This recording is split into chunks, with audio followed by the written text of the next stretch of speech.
VCD number 2359 భోపర్ Maharashtra mini మధువనం బాబ్దాదా యొక్క అంతిమ సందేశం.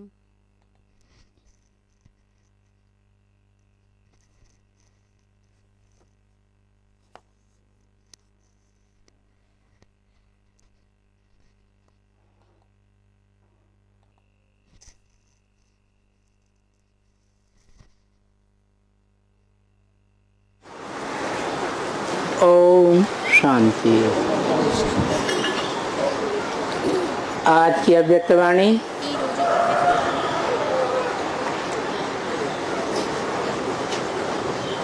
23/7/2017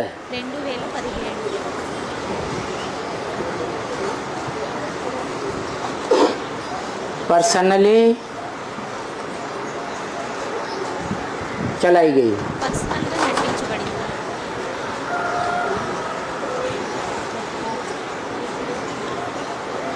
अच्छा है, बाबा तो जानते हैं ना। बाबा कहते తెలుసు కదా.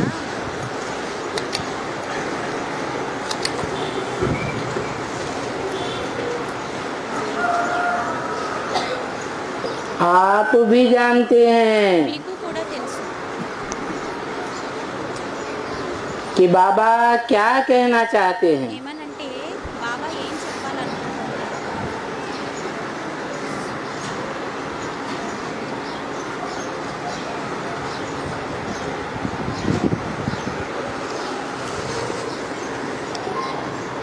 बाबा किसे कहा जाता है? బాబాని ఎవరిని అంటారు?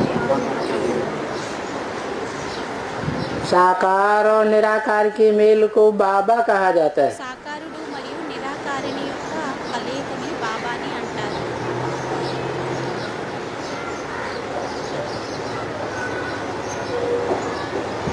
तो बाबा जानते हैं అయితే బాబాకి తెలుసు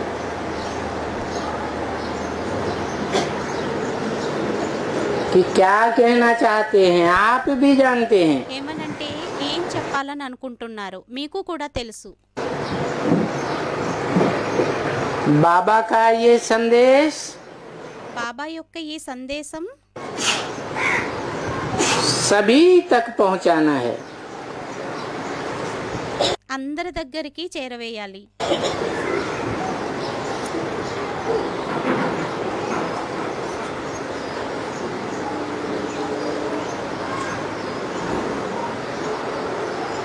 सभी तक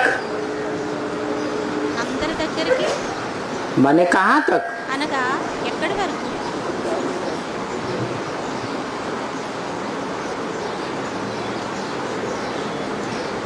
है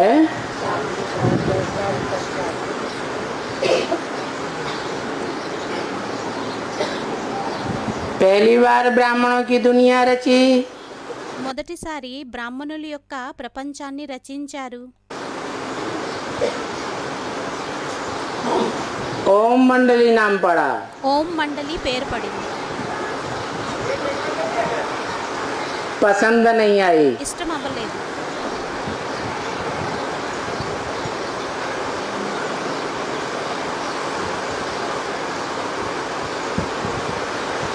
डिसमिस कर दी। డిస్మిస్ చేసేసారు.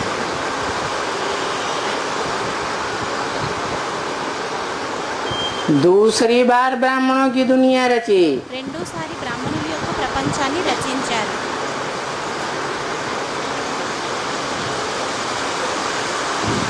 तो ब्राह्मणों के संगठन का नाम रखा ఆ బ్రాహ్మణుల యొక్క సంఘటన యొక్క పేరుని పెట్టారు ब्रह्मा कुमारी ईश्वरी विश्वविद्यालय। బ్రహ్మకుమారి ఈశ్వరీయ విశ్వవిద్యాలయం.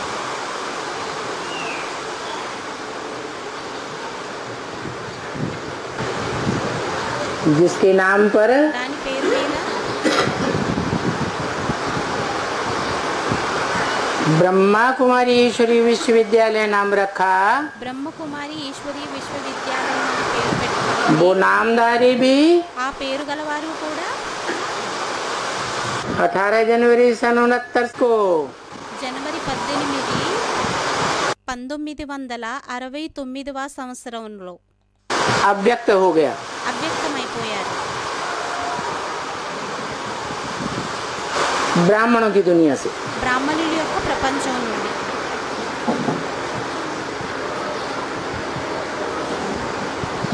फिर क्या हुआ? మళ్ళీ ఏమైంది?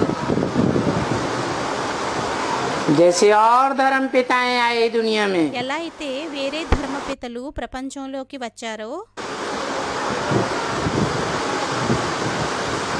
तब तक उनके धर्म संगठन की उन्नति होती रही। అంతవరకు వారి యొక్క ధర్మ సంఘటన ఏదైతే ఉంటుందో దాని యొక్క ఉన్నతి అయ్యింది। वो धर्म पिताएं चले गए, ఆ ధర్మపితలు వెళ్ళిపోయారు, उनके फॉलोअर्स ने వారి యొక్క ఫాలోవర్స్ उसकी दुर्गति कर दी। దాని యొక్క దుర్గతిని చేసేశారు।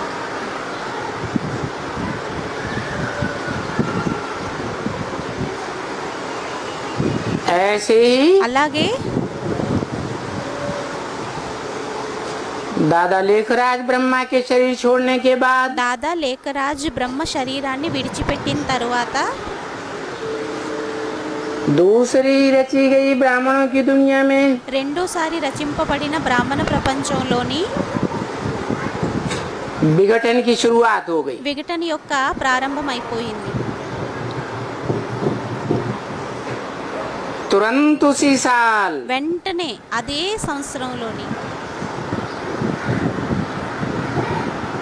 अपने अपने जौन स्थापन कर लिए తమ తమ జోన్లని స్థాపన చేసేసుకున్నారు देहधारी धर्म गुरुओं ने। దేహధారి ధర్మగురువులు जौनल इंचार्ज बन के बैठ गए। జోనల్ ఇన్ఛార్జ్గా అయి కూర్చుండిపోయారు।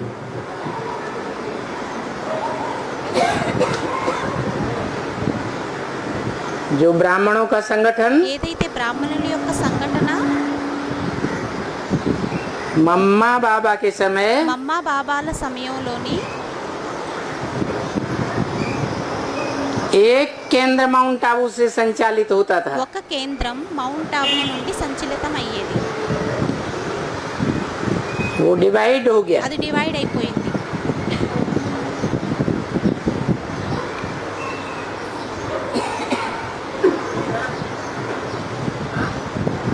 जैसे पहली बार ఎలా అయితే మొదటిసారి संगठन का पूरा विघटन होने में సంఘటన అంతా పూర్తిగా విఘటన అవ్వడంలోని सन 42-45 से लेकर 1942 1945 నుండి తీసుకొని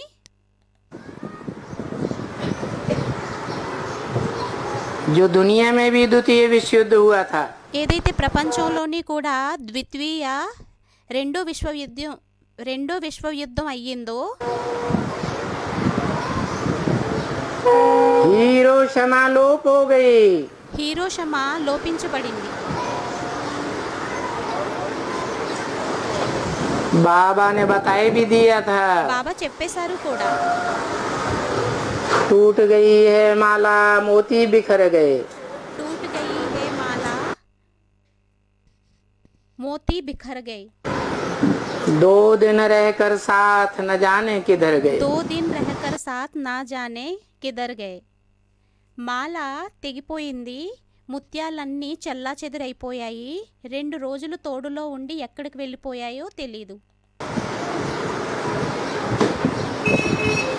तो 42 से అయితే 45 से लेकर 42 నుండి తీసుకొని 45 నుండి తీసుకొని 47 तक 47 వరకు पूरा ही पहला संगठन పూర్తిగా మొదటి సంఘటన धराशायी हो गया। నేల కూలిపోయింది। ऐसे ही అలాగే दूसरी बार रचा गया రెండోసారి రచింపబడిన ब्राह्मणों का संगठन బ్రాహ్మణుల యొక్క సంఘటన 18 जनवरी सन 69 से विघटन होते होते జనవరి 18 1969 నుండి విఘటన అవుతూ 1976 तक 1976 వరకు पूरा ही विघटित हो गया। పూర్తిగా పూర్తిగా విఘటితమైపోయింది. जिसका इशारा भी मुरली में दे दिया था। దీని యొక్క సంకేతాన్ని కూడా మురళిలోని ఇచ్చేశారు. 10 साल पहले 1966 में 10 సంవత్సరాల ముందు 1966లోని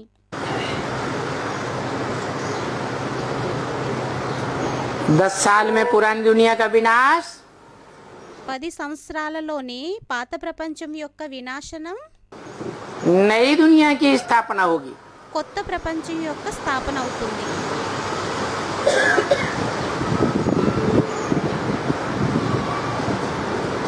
लक्ष्मी नारायण का जन्म होगा। లక్ష్మీనారాయణుల యొక్క జన్మ జరుగుతుంది.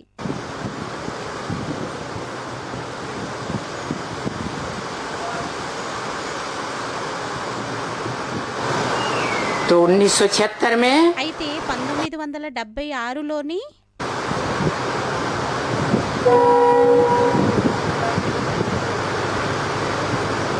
पुराने ब्राह्मण के పాత బ్రాహ్మణుల యొక్క दुनिया का विनाश हुआ। ప్రపంచం యొక్క వినాశనం అయిపోయింది. और नई ब्राह्मणों की दुनिया మరియు కొత్త బ్రాహ్మణుల యొక్క ప్రపంచం, जिसे एडवांस ब्राह्मणों की दुनिया कहें, దేనినైతే అడ్వాన్స్ బ్రాహ్మణుల యొక్క ప్రపంచం అనబడుతుందో,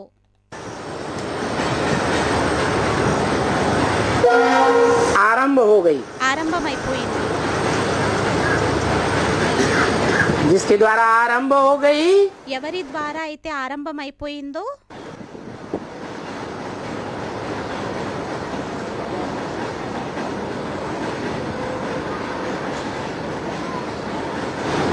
उसके द्वारा అతని ద్వారా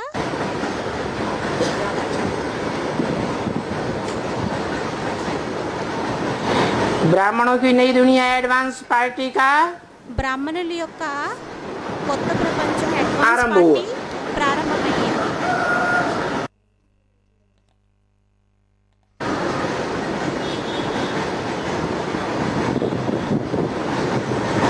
और जैसे शास्त्रों में लिखा है, ఎలా అయితే శాస్త్రాలలోనే వ్రాయబడిందో,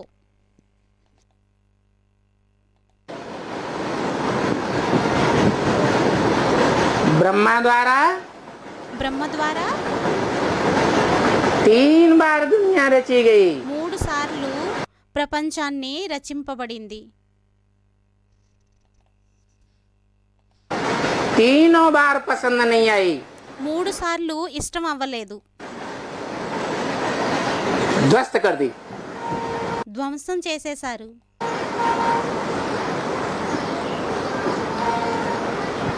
ये जो तीसरा एडवांस पार्टी का संगठन उठा, ఇది మూడో అడ్వాన్స్ పార్టీ యొక్క సంఘటన అనేది తయారయ్యింది.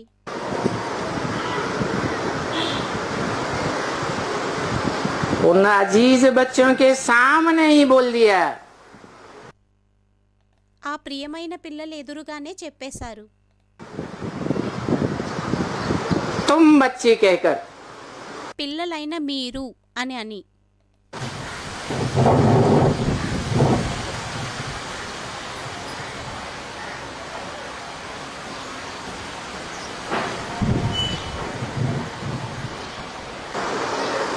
चालीस से 50 वर्ष के अंदर 40 నుండి 50 సంవత్సరాల లోపల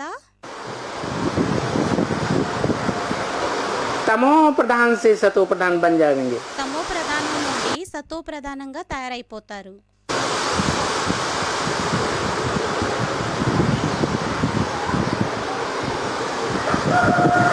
दूसरी ब्राह्मणों की दुनिया రెండో బ్రాహ్మణుల యొక్క ప్రపంచం और पहली ब्राह्मणों की दुनिया మరియు మొదట బ్రాహ్మణుల యొక్క ప్రపంచం, दोनों के संगठन का రెండింటి యొక్క సంఘటనది ఆరంభం और अंत మరియు అంతం 40 वर्ष के अंदर हुआ। 40 సంవత్సరాల లోపలయ్యింది.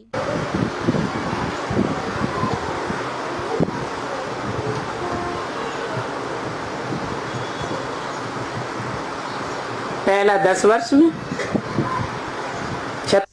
మొదట 10 సంవత్సరాలలోని 37 से 47 1936-37 నుండి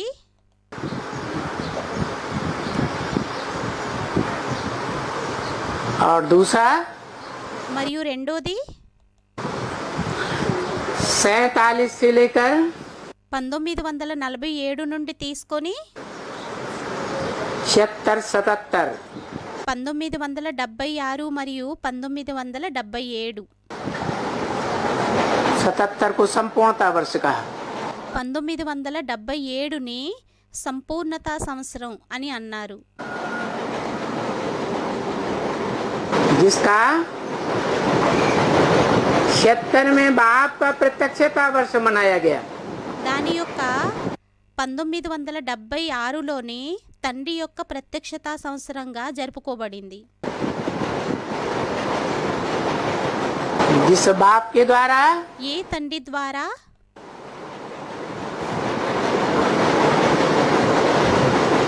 ब्राह्मणों की బ్రాహ్మణుల యొక్క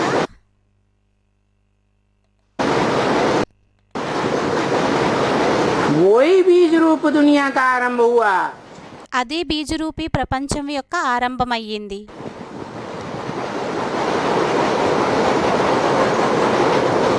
जो सन 1936-37 में हुआ था. ఏదైతే 1936-37వ సంవత్సరంలోని అయ్యిందో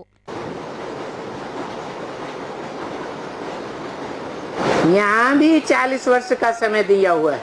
ఇక్కడ కూడా 40 సంవత్సరాల సమయాన్ని ఇచ్చారు. 76-77 से लेकर 2017-2018 1976-77 నుండి తీసుకొని 2017-2018 వరకు.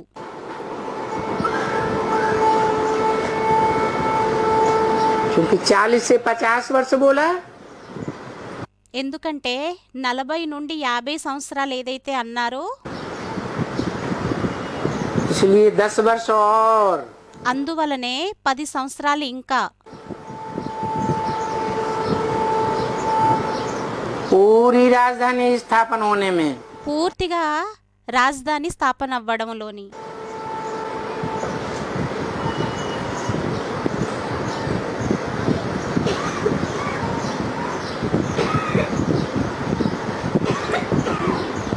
परंतु కానీ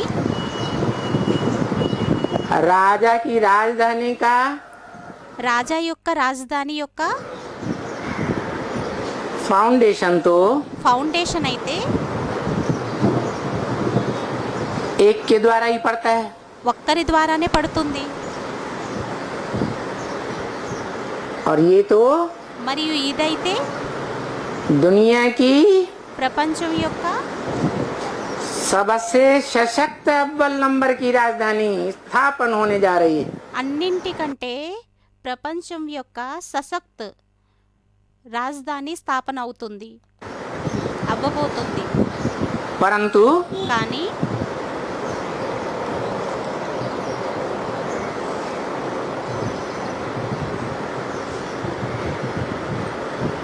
जिसे एक सत्य का सत्संग कहा जाता है, దేనినైతే ఒక్క సత్యం యొక్క సత్సంగం అని అనబడుతుందో वो सत्य तो एक ही होता है.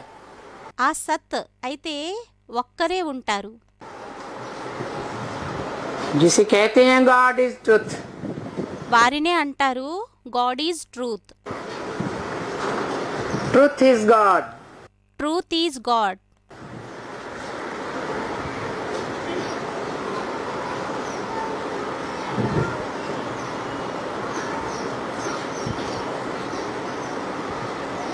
जो दुनिया में सच्चा पातशाह कहा जाता है, ఎవరినైతే ప్రపంచంలోని సచ్చా పాత్సాహ్ అని అంటారో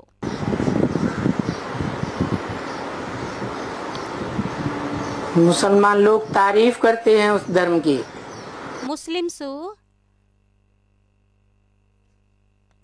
ముస్లిమ్స్ ఆ ధర్మం గురించి ప్రశంసని చేస్తారు. अल्लाह अव्वल दीन. అల్లాహ్ అవ్వల్ దీన్. अल्लाह ने आकर అల్లాహ్ వచ్చి अव्वल नंबर दीन अर्थात धर्म की स्थापना की। మొదటి నెంబర్ దీన్ అనగా ధర్మాన్ని స్థాపన చేశారు.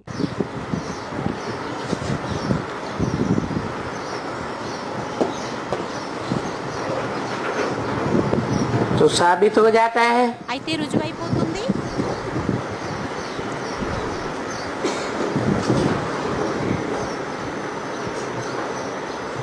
कि एक के द्वारा ही राजधानी का फाउंडेशन ఏమనంటే ఒక్కరి ద్వారానే రాజధాని యొక్క ఫౌండేషన్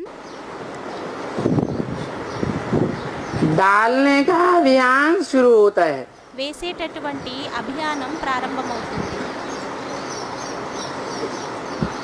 और जो राजा की మరియు రాజు యొక్క ఏదైతే धारणा शक्ति रूपी राजधानी तैयार होने जा रही है, ధారణా శక్తి రూపీ రాజధాని స్థాపన అవ్వబడుతుందో उसका रूप तो छोटा ही होगा।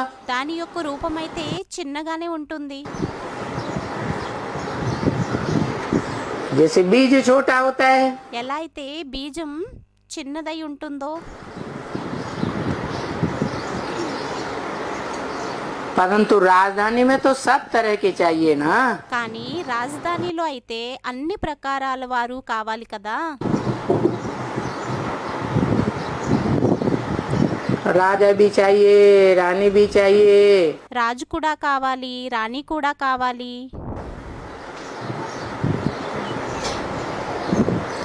राज्य अधिकारी भी चाहिए, రాజ్యాధికారులు కూడా కావాలి, राज परिवार के भांति भी चाहिए, రాజ పరివారం యొక్క సదస్యులు కూడా కావాలి, दास दासी भी चाहिए, चंडाल भी चाहिए। దాసదాసీలు కూడా కావాలి, చండాలులు కూడా కావాలి. तो संपन्न राजधानी कही जाती है। అయితే సంపన్న రాజధాని అనబడుతుంది.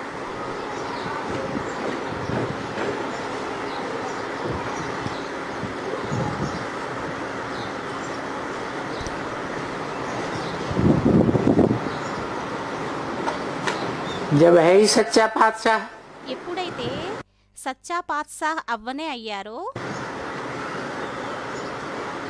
जिसका जन्म भी बता दिया सन 76 में, వారి యొక్క జన్మని కూడా చెప్పేశారు 1976లోని.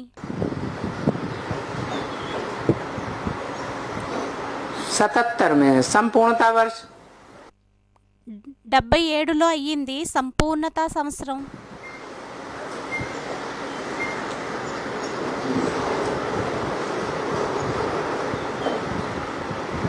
तो मन बुद्धि के अंदर అయితే మనసు బుద్ధి లోపల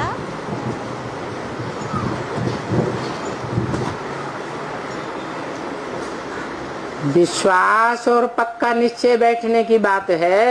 విశ్వాసం మరియు పక్కా నిశ్చయ బుద్ధి కూర్చునేటటువంటి విషయం అయ్యింది.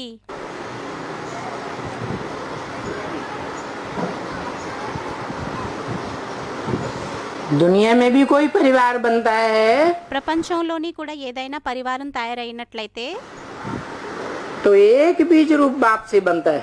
అప్పుడు ఒక్క బీజ రూపుడు తండ్రితోని తయారవుతుంది. प्रवृत्ति मार्ग का बीज है तो द्विदल होते हैं। ప్రవృత్తి మార్గం యొక్క బీజం అయినట్లయితే దళాలుంటాయి, 2 దళాలుంటాయి.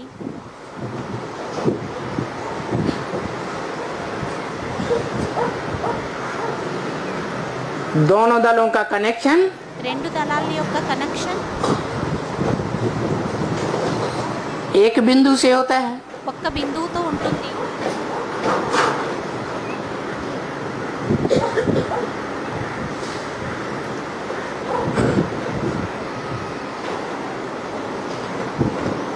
तो यहाँ ब्राह्मणों की दुनिया में भी అయితే ఇక్కడ బ్రాహ్మణ ప్రపంచంలోని కూడా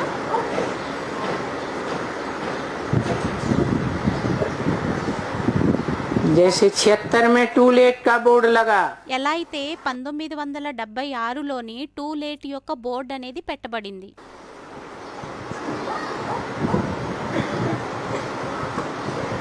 जिसका एम ऑब्जेक्ट दिया था దాని యొక్క యామ్ ఆబ్జెక్ట్ ఇవ్వబడింది.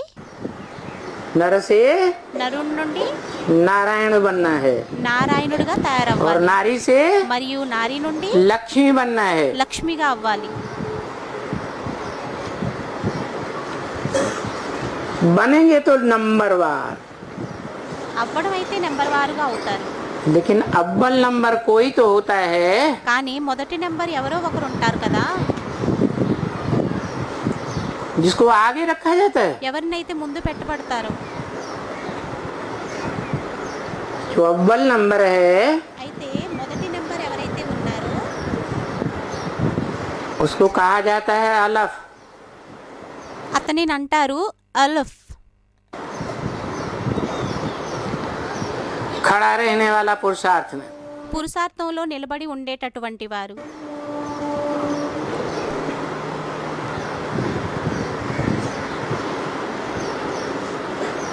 पुरुषार्थ करते करते పురుషార్థాన్ని చేస్తూ చేస్తూ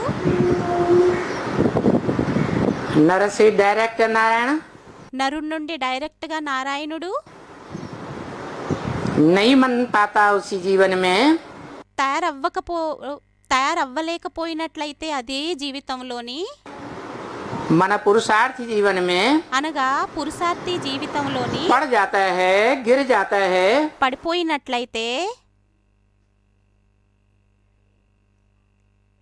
పడిపోయినట్లయితే तो उसको बताया बे। అప్పుడు వారిని అంటారు బే. उर्दू का पहला अक्षर ఉర్దూ యొక్క మొదటి అక్షరం अलफ खड़ा हुआ डंडा होता है। అలఫ్ నిలబడి ఉన్న డండా అవుతుంది, గీత అవుతుంది. दूसरा अक्षर రెండో అక్షరం बे, బే, पड़ा हुआ डंडा होता है। పడిపోయినటువంటి గీత అవుతుంది, కర్ర. तो नई दुनिया की राजधानी का फाउंडेशन అయితే కొత్త ప్రపంచం యొక్క రాజధాని యొక్క ఫౌండేషన్ जिस एक के द्वारा लगाया जाता है ఏ ఒక్కరి ద్వారానైతే వేయబడుతుందో उसी के लिए गीता में बोला है। దాని గురించే గీతలోని అన్నారు.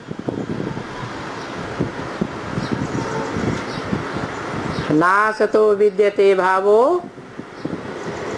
ना भावो विद्यते सतः। నాసతో విద్యతే భావో నా భావో విద్యతే సతః. जो सत्य होता है, ఏదైతే సత్యం ఉంటుందో, सच्चा होता है, సత్యమైన వారు ఉంటారో उसका इस दुनिया में अभाव नहीं है। దానిది ఈ ప్రపంచంలోని అభావం అనేది ఉండదు, कभी खत्म नहीं होता। ఎప్పుడూ సమాప్తి అవ్వదు. वो आत्मा ఆ ఆత్మ ऑलराउंड पार्टधारी है, ఆల్ రౌండ్ పాత్రధారి అయ్యింది, जो शास्त्रों में भी मानी गई है। ఏదైతే శాస్త్రాలలోని కూడా ఒప్పుకోబడింది.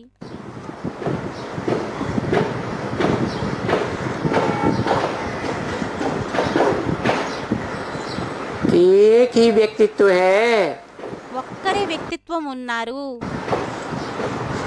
33 करोड़ देवताओं के बीच। 33 కోట్ల దేవతల మధ్యలోని,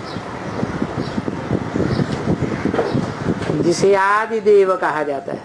అతనిని ఆది దేవుడు అని అంటారు.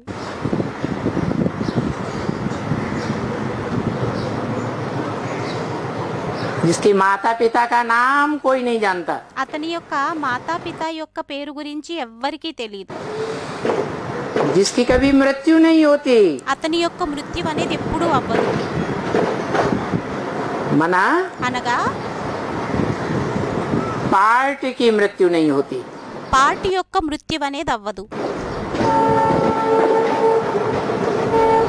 इस संसार चक्र में ఈ ప్రపంచం యొక్క చక్రంలోని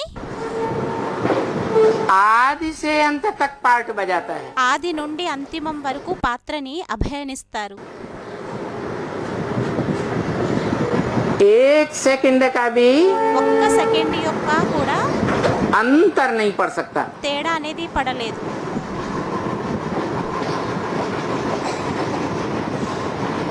लेकिन కానీ महामृत्यु के समय మహామృత్యువు యొక్క సమయంలోని सभी मनुष्य आत्माओं को तो మనుష్య మాతృలందరి యొక్క अपना अपना शरीर छोड़कर తమ తమ శరీరాలను విడిచిపెట్టి आत्मलोक में जाना लाजमी है। ఆత్మల లోకంలోకి వెళ్ళడం తప్పనిసరి అయ్యింది.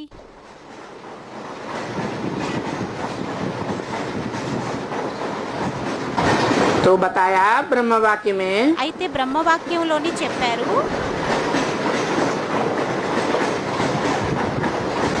जिस ब्रह्मा का ఏ బ్రహ్మ యొక్క वाक्य ही अटल है, వాక్యాలే అటలమైనవి. वो दाढ़ी मूछ वाला ब्रह्मा अटल नहीं है। ఆ గెడ్డలు మీసాలు ఉండేటటువంటి బ్రహ్మ అటలం కాదు, अखंड नहीं है। అఖండమైన వారు కాదు. लेकिन ब्रह्मम वाक्यम जनार्दनम कहा जाता है। కానీ బ్రహ్మం వాక్యం జనార్దనం అని అనబడుతుంది.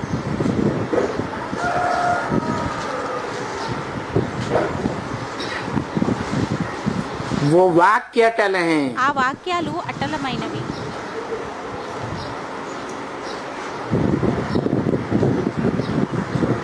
उसी वाक्य में बोला అదే వాక్యంలోని అన్నారు, जिसे हम मुरली कहते हैं, मुरली वाक्य, దానినే మనం మురళి అంటాము. మురళి వాక్యం. कि सृष्टि पर सदा कायम कोई चीज है नहीं। ఈ సృష్టి మీద ఎల్లప్పుడూ సదా కోసం ఏ కాయం ఏక్ వస్తువు లేనే లేదు. शिव बाबा ही है। సదా ఉండేటటువంటి వారు ఒక్క శివ్ బాబానే అయ్యారు. शिव बाप भी नहीं। శివుడు తండ్రి కూడా కాదు.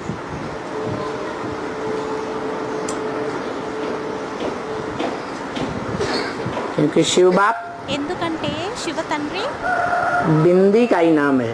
బిందువు యొక్క పేరే అయ్యింది. जिसे हम आत्मा निराकार बिंदी, ఎలా అయితే మనం ఆత్మలమైన మనం నిరాకారం బిందువుమో, हम निराकार बिंदी, आत्माओं का बाप भी बिंदी निराकार। మన నిరాకారుడు బిందువు యొక్క ఆత్మల యొక్క తండ్రి కూడా నిరాకారుడు బిందువు.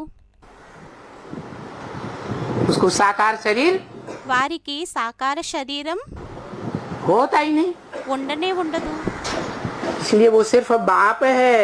అందువలనే వారు కేవలం తండ్రి అయ్యారు. हम बिंदु बिंदु आत्मा रूपी भाई भाइयों का బిందువు బిందువు ఆత్మల రూపీ సోదర సోదరీల యొక్క తండ్రి.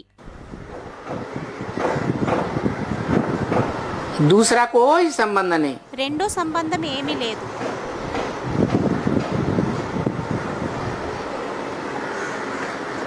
जिस पराये तन में ఏ పరాయి శరీరంలోనైతే मुकर्रर रूप से प्रवेश करता है, ముఖరర్ రూపంలోని ప్రవేశితం అవుతారు. इसलिए पराया भी नहीं कह सकते। అందువలనే పరాయి అని కూడా అనలేము.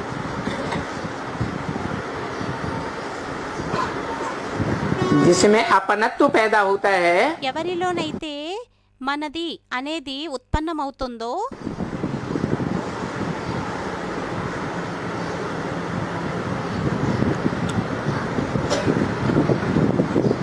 उसी पर आशिक हुआ जाता है। వారి మీదే మోహితం అవ్వడం జరుగుతుంది. और परिवार बनाने के लिए हर पिता మరియు పరివారాన్ని తయారు చేయడం కోసం ప్రతి తండ్రి आशिक रूप में ప్రియుడు రూపంలోని कोई न कोई माता को अपनाता है। ఏదో ఒక మాతని తన వారిగా చేసుకుంటారు. इसलिए शिव बाप भी कहते हैं ब्रह्मा मुख से। అందువలనే శివుడు తండ్రి కూడా అంటారు బ్రహ్మ ముఖం ద్వారా. मैं जिस तन में भी प्रवेश करता हूँ उसका नाम నేను ఏ శరీరంలోనైతే ప్రవేశిస్తానో వారి యొక్క పేరు ब्रह्मा रखता हूँ। బ్రహ్మ అని పెడతాను. और ब्रह्मा एक नहीं होता है, మరియు బ్రహ్మ ఒక్కరు ఉండరు. अनेक नामधारियों के नाम అనేక నామధారీల యొక్క పేరు ब्रह्मा। బ్రహ్మ. चित्र भी मिलते हैं, मूर्तियां भी मिलती हैं। చిత్రాలు కూడా లభిస్తాయి, విగ్రహాలు కూడా లభిస్తాయి. चतुर्मुखी ब्रह्मा, చతుర్ముఖి బ్రహ్మ, पंचमुखी ब्रह्मा, పంచముఖి బ్రహ్మ. परंतु दुनिया में उनकी पूजा नहीं होती, मंदिर नहीं होते, కానీ कोई याद नहीं। ప్రపంచంలోని వారి యొక్క పూజ కూడా అవ్వదు, వారి యొక్క మందిరాలు కూడా ఉండవు, नहीं करता। ఎవ్వరూ స్మృతి కూడా చెయ్యరు.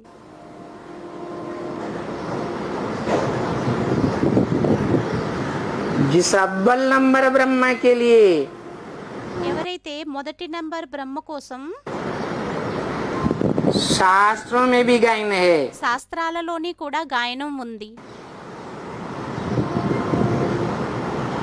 गुरुरु ब्रह्मा गुरुरु विष्णु गुरुरु देवो महेश्वर, గురుర్ బ్రహ్మ గురుర్ విష్ణు గురుర్ దేవో మహేశ్వరః, गुरु साक्षात గురుర్ परम సాక్షాత్ ब्रह्म। పరబ్రహ్మ. जो ब्रह्मा जो अम्मा ఏ బ్రహ్మ అయితే ఏ అమ్మ అయితే परे ते परे है, పరేతే పరే అయ్యారో, అతీతమైన వారు అయ్యారు. जिससे परे कोई अम्मा नहीं। వారికంటే అతీతమైన వారు ఏ అమ్మ కూడా లేరు. और वो अम्मा भी మరియు ఆ అమ్మ కూడా जैसे माताओं की आदत होती है, ఎలా అయితే మాతల యొక్క అలవాటు ఉంటుంది,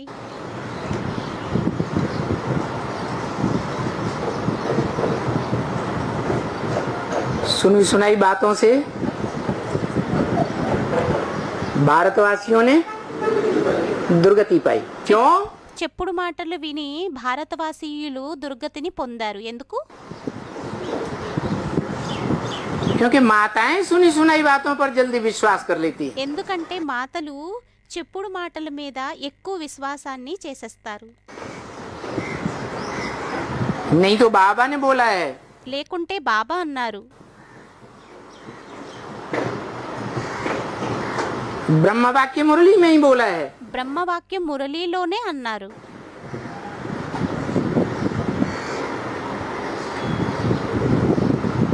तुम बच्चों को పిల్లలైన మీకు एक से सुनना है, ఒక్కరితోనే వినాలి.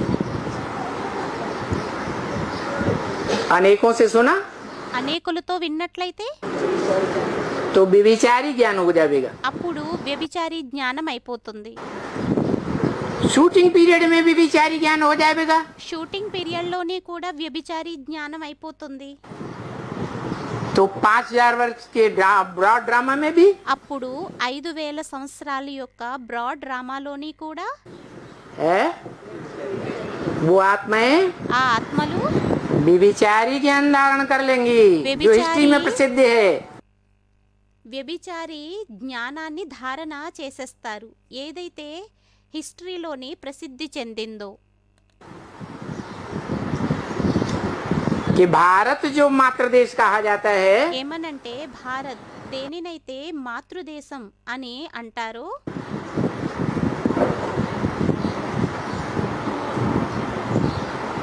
जिस माता की गोद से सारी दुनिया जन्म लेती है, ఆ మాత యొక్క ఒడి నుండి మొత్తం ప్రపంచం అంతా జన్మని తీసుకుంటుంది. सारी दुनिया ब्रह्मा की औलाद, మొత్తం ప్రపంచం అంతా బ్రహ్మ యొక్క సంతానం.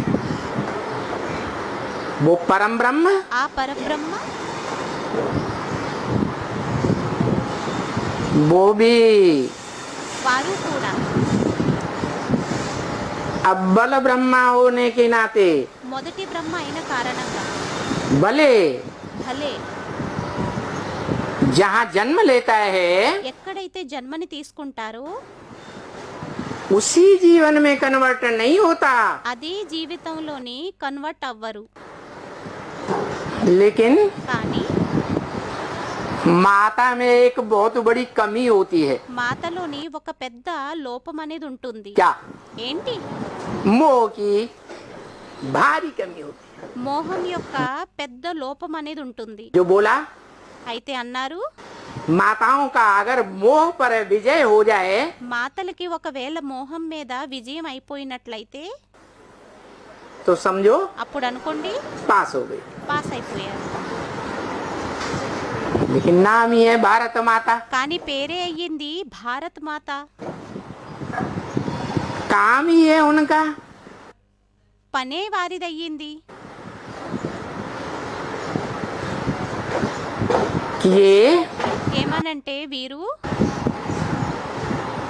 भारत में स्त्री रूप में जन्म लेने वाली माताएं భారత్లో స్త్రీ రూపంలోని జన్మని తీసుకునేటటువంటి మాతలు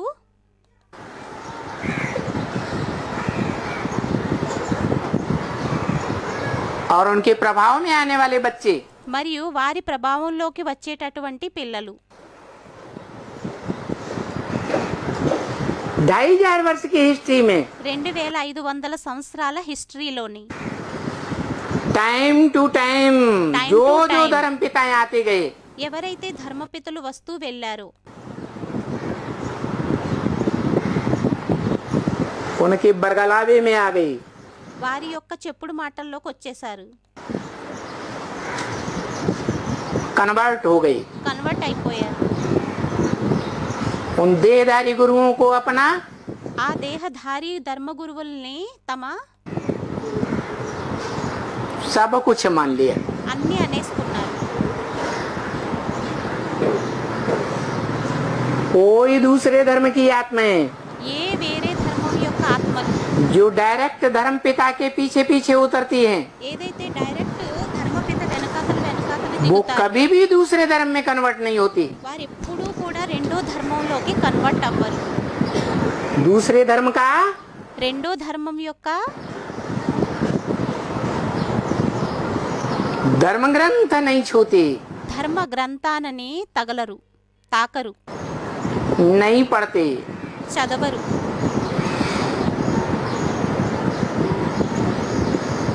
ये भारत देश ही है।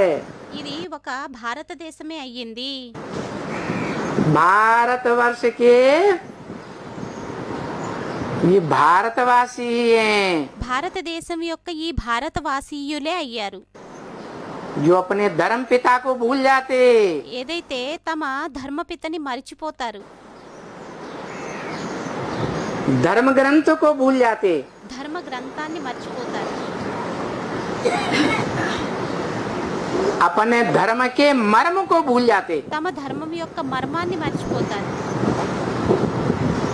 जो गीता में लिखा है ఏదైతే గీతలోని వ్రాసారో स्वधर्मे స్వధర్మే निधनम से నిధనం శ్రేయః परधर्मो పరధర్మో भयावह। భయావహ. यही कारण है ఇదే కారణమయ్యింది. कि कलयुग के आखिरी जन्मों में ఏమనంటే కలియుగం యొక్క లాస్ట్ జన్మల్లోని आखिरी शतक में రెండో శతకంలోని पूरे विधर्मियों के विदेशियों के अधीन हो जाते हैं। పూర్తిగా విదేశీయులు మరియు విధర్మీలకి ఆధీనమైపోతారు. आधीनता से छूटते भी हैं ఆధీనత నుండి విముక్తిని పొందినా కూడా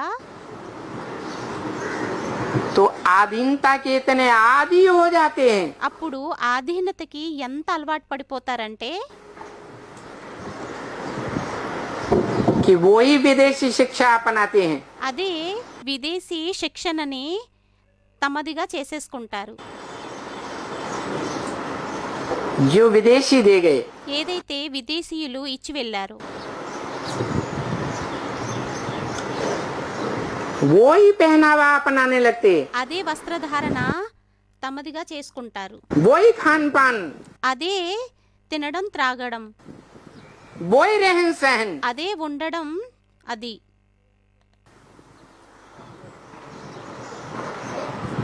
अपना सब कुछ भूल जाते। తమదంతా మర్చిపోతారు. जो विदेशियों ने देन दी है ఏదైతే విదేశీయులు ఇచ్చారో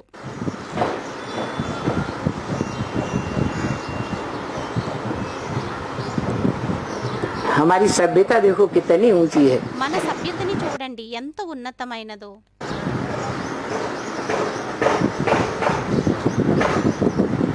हमारी बताई हुई पढ़ाई पढ़ो, మేము చెప్పినటువంటి చదువుని చదవండి, पढ़ कर के नौकर बनो, చదివి నౌకరుగా అవ్వండి, मन दास दासी बनो। అనగా దాసదాసీయులుగా అవ్వండి. और ये बहुत ऊंची बात है। మరియు ఇది చాలా ఉన్నతమైన విషయం. देखा जाए చూసినట్లయితే तो आज भारत के ఈ రోజు భారత్ యొక్క नौजवान నవజవానులు जो जहीन माने जाते हैं, ఎవరైనైతే బుద్ధిమంతులు అని ఒప్పుకోబడతారో और उनके माँ बाप भी మరియు వారి యొక్క తల్లి తండ్రి కూడా उन बच्चों को ఆ పిల్లలని भारत की सेवा करने के लिए नहीं उकसाते, భారత్ యొక్క సేవని చేయడం కోసం ప్రోత్సహించరు,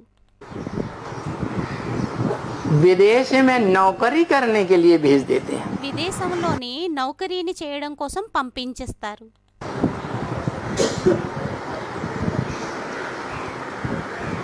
और साबित करते हैं మరియు రుజువుని చేస్తారు, कि भारतीय सर्वोच्च धर्म ग्रंथ భారతీయ సర్వోత్తమ ధర్మ గ్రంథం जिसमें लिखा है स्वधर्मे निधनम से परधर्मो भयावह, దానిలో వ్రాయబడింది స్వధర్మే నిధనం శ్రేయ పరధర్మో భయావహ.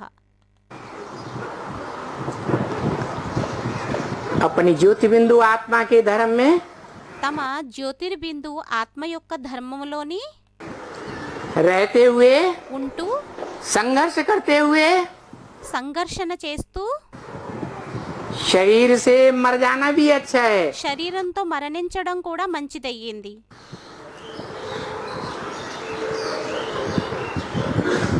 जो महाराष्ट्र में खास ఏదైతే మహారాష్ట్రంలో ముఖ్యంగా शिवाजी का नारा था, శివాజీ యొక్క నారా అయ్యింది, देहम वा దేహం వా पातयामि, పాతయామి, कार्यम वा కార్యం వా साधयामि। సాధయామి. कौन सा कार्य? ఏమి కార్యం?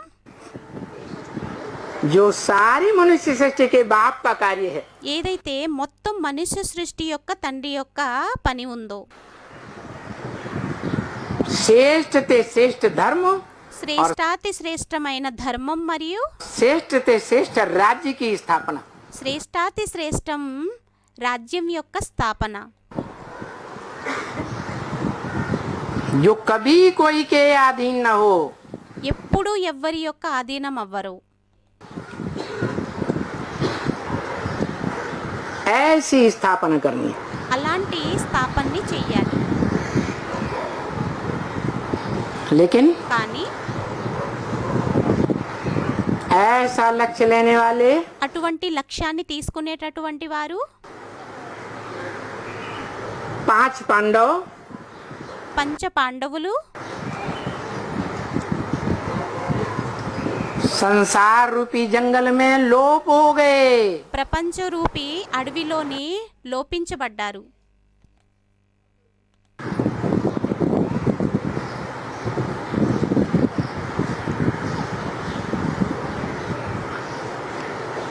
बहुत प्रयास करने पर చాలా ప్రయత్నం చేసిన తర్వాత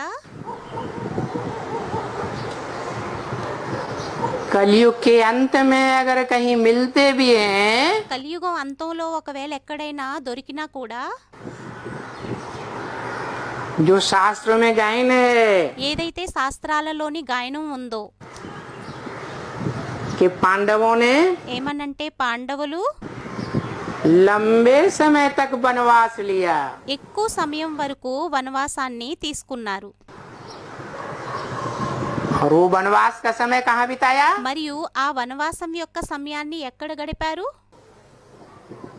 है काम्पिल्य नगर में। కాంపెల్య నగరంలో.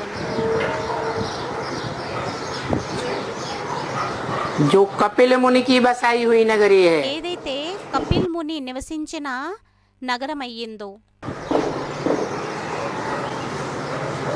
कपिल मुनि కపిల్ ముని सांख्य शास्त्र के సాంఖ్య శాస్త్రం యొక్క बड़े प्रणेता माने गए हैं। పెద్ద ప్రణేత అనబడ్డారు. सांख्य का अर्थ है सह आख्या। ఆ సాంఖ్య యొక్క అర్థం అయ్యింది సహ ప్లస్ ఆఖ్య, अर्थात అనగా विस्तृत व्याख्या के साथ जो बात समझाई जाए విస్తృత్ వ్యాఖ్యాతోని ఏ విషయాన్నైతే అర్థం చేయించబడుతుందో उसका नाम है దాని పేరయ్యింది సాంఖ్య. और गीता में कहा है మరియు గీతలో అన్నారు सांख्य योग पृथक बाला प्रवदंती ना पंडित। సాంఖ్య యోగో పృథక్ బాలా ప్రవదంతి నా పండితః. सांख्य సాంఖ్య और योग మరియు యోగ్ ये अलग अलग नहीं है। ఇవి వేరు వేరు కాదు. जो सांख्य है ఏదైతే సాంఖ్యం ఉందో वही అదే योग है। యోగమయ్యింది. इसलिए అందువలనే भारतीय परंपरा में భారతీయ సంప్రదాయంలోని गांव गांव में గ్రామ గ్రామాలలోని शहर शहर में నగర నగరాలలోని देश में विदेश में जो भी खुदाइयाँ हुई हैं విదేశాలలోని ఏవైతే త్రవ్వకాలు అయ్యాయో उनमें వాటిల్లోని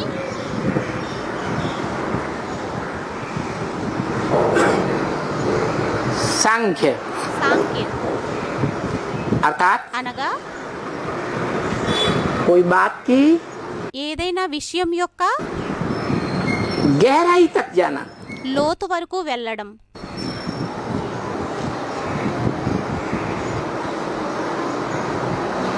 अच्छे से समझना, మంచిగా అర్థం చేసుకోవడం, दो दूसरों को भी समझाई जा सके। ఏదైతే వేరే వారికి కూడా అర్థం చేయించేటటువంటి విధంగా. कोई कितना भी प्रश्न उत्तर करे ఎవరు ఎన్ని ప్రశ్నోత్తరాలు చేసినా కూడా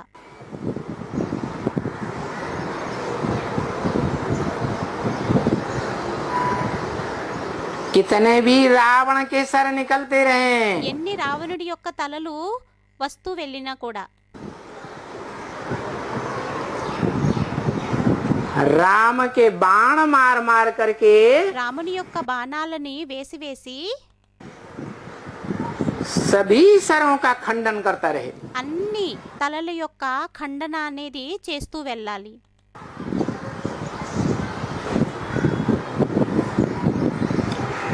अंत तक खंडन करता रहे। అంతిమం వరకు ఖండన అనేది చేస్తూ వెళ్ళాలి. जब तक कि ఎప్పటి వరకైతే 16,000 नसेनानियां 16,000 నసనాడియాలు రక్తనాళాలు,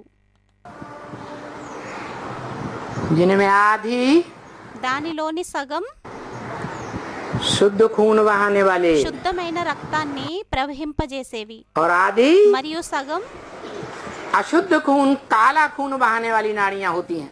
అశుద్ధమైన రక్తం నల్ల రక్తాన్ని ప్రవహింపజేసే నాళాలవుతాయి. वो नाड़ियों का मेल ఆ నాళాల యొక్క మిలనం नाभि में हो जाए నాభితో అయిపోవాలి, బొడ్డుతోని. और वो नाभि कुंड में ऐसा बाण लगे మరియు ఆ నాభి కుండంలోని అటువంటి బాణం అనేది తగలాలి जो रावण का क्रियाकर्म हो जाए। ఏదైతే రావణుడి యొక్క క్రియాకర్మలు అయిపోవాలి.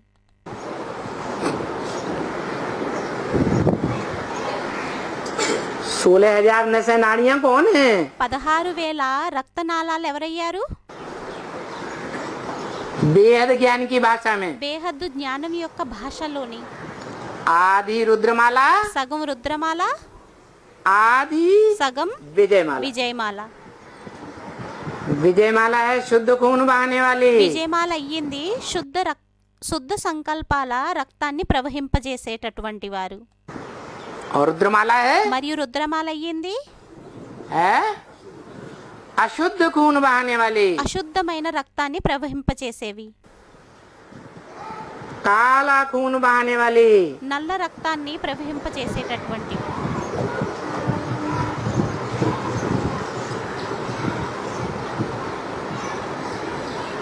खून माने రక్తం అంటే संकल्प शक्ति। సంకల్ప శక్తి. संकल्प शक्ति का ओरिजिन तो సంకల్ప శక్తి యొక్క ఒరిజిన్ అయితే एक ही आत्मा से होता है, ఒకే ఆత్మతో అవుతుందా या दो आत्माओं से होता है? లేక ఇద్దరు ఆత్మలతో అవుతుందా? है?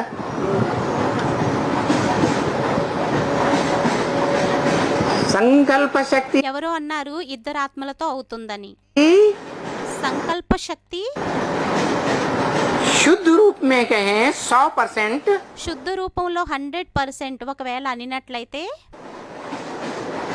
तो उसका ओरिजिन करने वाली एक ही आत्मा त्रिकालदर्शी शिव। దాని యొక్క ఒరిజిన్ ని చేసేటటువంటి ఆత్మ ఒక్కరే, త్రికాలదర్శి శివుడు. जो निराकार ज्योति बिंदु आत्माओं का बाप ज्योति बिंदु निराकार है, ఏదైతే ఆత్మల యొక్క నిరాకార ఆత్మల యొక్క తండ్రి నిరాకార జ్యోతిర్బిందువు, जिससे వారి ద్వారా निराकारी ज्ञान का अकूट भंडार का वर्षा मिलता है। నిరాకారి జ్ఞాన ధనాగారం యొక్క అకూట్ తరగనిటువంటి వారసత్వం లభిస్తుంది, తరగని వారసత్వం లభిస్తుంది. लेकिन निराकारी ज्ञान కానీ నిరాకారి జ్ఞానం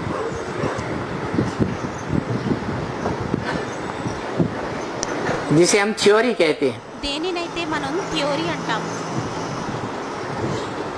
పరిశోధన, उस थ्योरी को ఆ థియోరీని प्रैक्टिकल जीवन में ప్రాక్టికల్ జీవితంలోని जो सुप्रीम सोल बाप का बड़ा बच्चा సుప్రీం సోల్ తండ్రి యొక్క పెద్ద పిల్లవాడు 500 करोड़ मनुष्य आत्माओं में 500 కోట్ల మనుష్యాత్మలలోని कोई बड़ा बच्चा भी होगा, ఎవరో పెద్ద పిల్లవాడు కూడా ఉంటాడు. जो 500-700 करोड़ मनुष्यों का पिता कहा जाता है। ఎవరినైతే 500-700 కోట్ల యొక్క తండ్రి అని అంటారు. सभी धर्म पिताएं उसे मानते तो हैं, एडम आदम आदिदेव आदिनाथ, ధర్మపితలందరూ వారిని ఒప్పుకోవడం అయితే ఒప్పుకుంటారు. యాడమ్, ఆదం, ఆదిదేవ్, ఆదినాథ్. लेकिन जानते नहीं हैं। కానీ తెలీదు.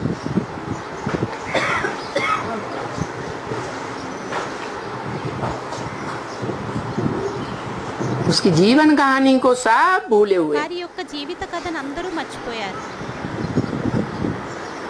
अपनी अपनी जीवन कहानी जानते हैं, తమ తమ జీవిత గాథ उनके గురించి తెలుసు. फॉलोअर्स जानते हैं, వారి యొక్క ఫాలోవర్స్ కి తెలుసు. लेकिन जो अनादि व्यक्तित्व है కానీ అనాది వ్యక్తిత్వం ఎవరైతే ఉన్నారో उसकी जीवन कहानी को सब भूले हुए हैं। అతని యొక్క జీవిత గాథని అందరూ మర్చిపోయారు.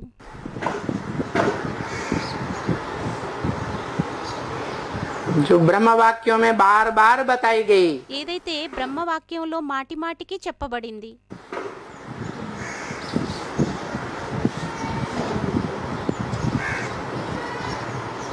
कि एक ही शिव बाबा है, ఏమనంటే ఒకే ఒక్క శివబాబా అయ్యారు. जिसकी जीवन कहानी వారి యొక్క జీవిత గాథ कैसी है? ఎటువంటిదయ్యింది? है कौड़ी तोड़ ले గుడ్డిగవ్వ సమానమైనదా? है వజ్రతుల్యమైనది అని స్టూడెంట్ అన్నారు. एक ही जीवन कहानी है, जो बर्थ पाउंड जिसे कहें, बर्थ पाउंड जन्म भी कहें। ఒక్కటే గాథ అయ్యింది. ఎవరి యొక్క జీవిత గాథనైతే వర్త్ పౌండ్ జన్మ అని అనబడుతుందో, వజ్రం లాంటి జన్మ అని అంటారు. हीरे जैसा जन्म, వజ్రం లాంటి జన్మ. परंतु वो కానీ వారు हीरा వజ్రం जो सोमनाथ के मंदिर में ఏదైతే సోమనాథుని యొక్క మందిరంలోని पत्थर के रूप में जड़ा हुआ था, రాయి రూపంలోని జడింపబడి ఉందో वो पत्थर बुद्धि शिव नहीं है। ఆ పత్తరు బుద్ధి శివుడు కాదు.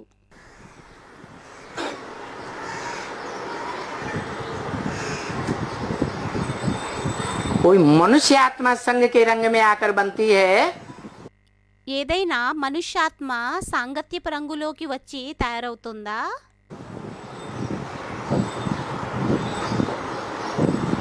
जो मूल रूप में माता का पार्ट बजाती है, ఎవరైతే మూల రూపంలో మాత యొక్క పాత్రని అభినయిస్తుందో, भारत माता। భారత్ మాత.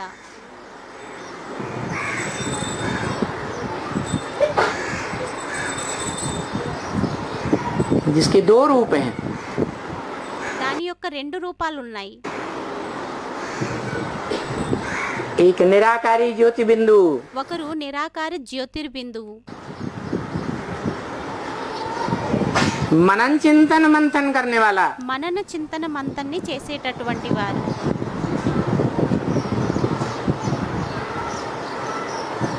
एक साकार चोला, రెండోది సాకార శరీరం, पांच तत्वों का संघात, పంచతత్వాల యొక్క సంఘార్, प्रकृति रूपिणी माता। ప్రకృతి రూపిణి మాత.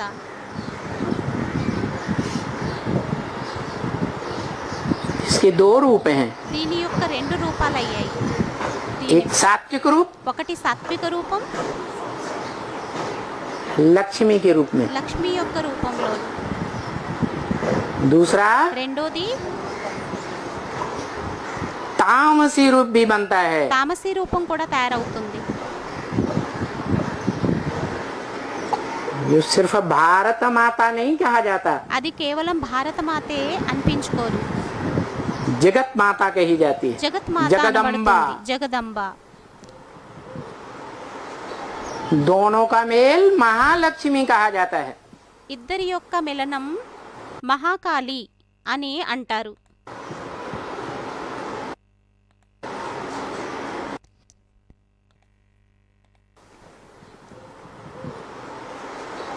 दोनों का मेल महालक्ष्मी कहा जाता है। ఇద్దరి యొక్క మేల్ మహాలక్ష్మి అని అంటారు.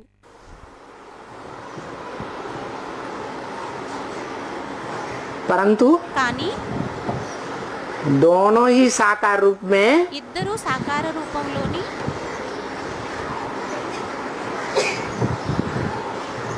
स्वयं मनन चिंतन मंथन करने वाली चैतन्य शक्तियां नहीं है। స్వయంగా మనన చింతన మంతన్ని చేసేటటువంటి శక్తులు కారు.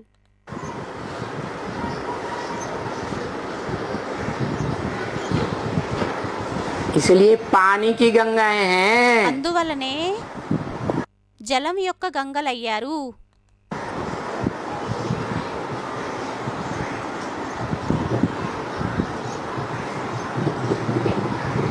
पानी का मंथन करने से कोई सार नहीं निकलता है। జలాన్ని మంతన చేసిన ద్వారా ఏమీ సారం అనేది వెలువడదు. वो पानी की गंगा भी ఆ జల గంగా కూడా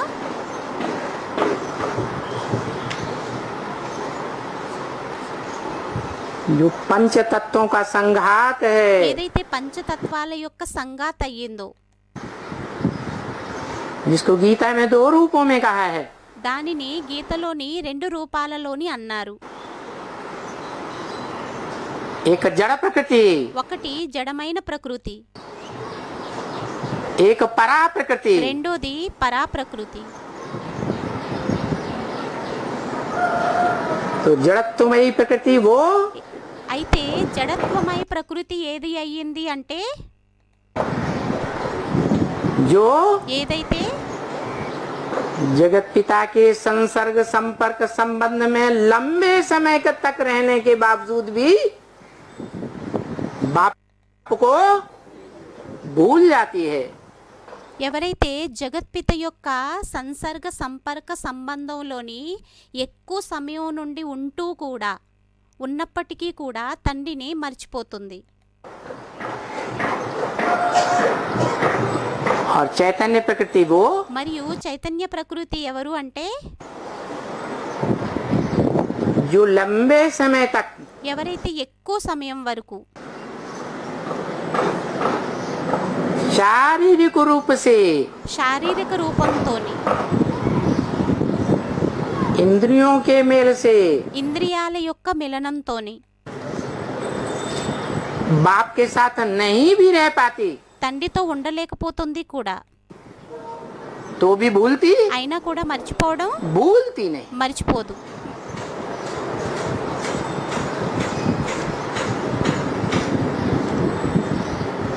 मन बुद्धि से మనసు బుద్ధితోని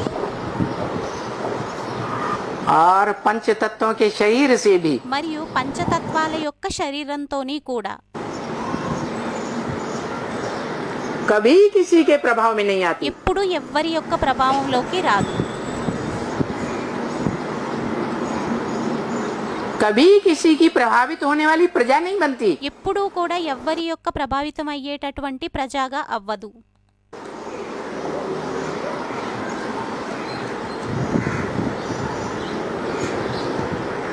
परंतु కానీ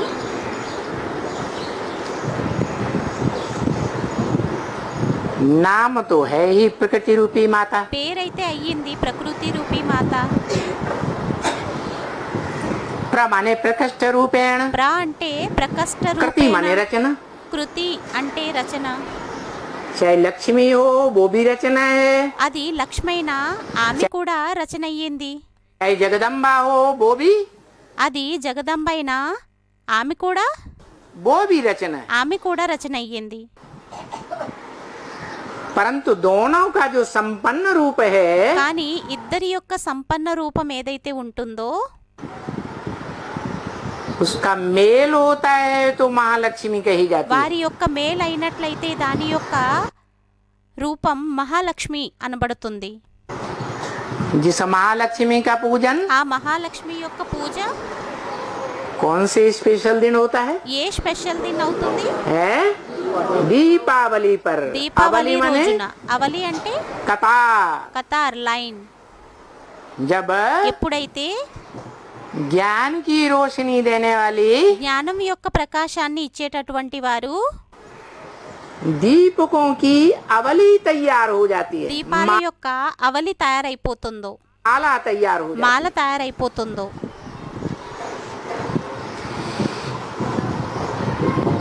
तब पूरी राजधानी स्थापन हो जाती అప్పుడు పూర్తిగా రాజధాని స్థాపన అయిపోతుంది. है. जिस राजधानी की स्थापना के लिए ఆ రాజధాని యొక్క స్థాపన కోసం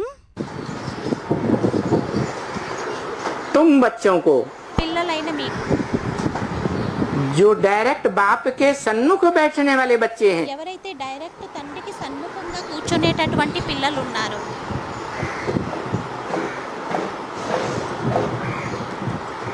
सन्मुख का भी अर्थ दो प्रकार से है. సన్ముఖం యొక్క అర్థం కూడా రెండు एक ప్రకారాలు. बाहर से सन्मुख देखने में आते हैं, ఒకటి బయట నుండి చూడడానికి సన్ముఖంగా కనిపిస్తారు.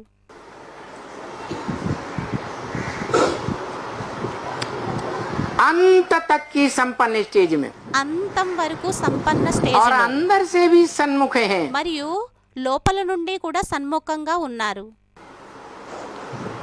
और ऐसे भी हैं మరియు ఇటువంటి వారు కూడా और ఉన్నారు. बहुत हैं మరియు చాలా మంది ఉన్నారు. जो बाहर से तो सन्मुख देखने में आते हैं सबको, ఏదైతే బయట నుండి అయితే చూడడానికి అందరికీ కనిపిస్తారు సన్ముఖంగా, लेकिन अंदर से भयंकर संकल्प चलते हैं. కానీ లోపల నుండి భయంకరమైన సంకల్పాలు నడుస్తాయి.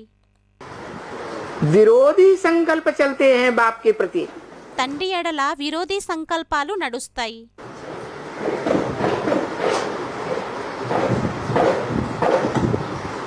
तो अंत तक की संपन्न राजधानी में అయితే అంతిమం వరకు సంపన్న రాజధానిలోని जुड़ नहीं पाते.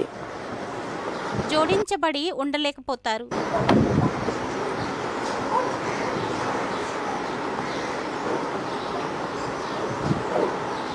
ऐसे राजा की అటువంటి రాజా యొక్క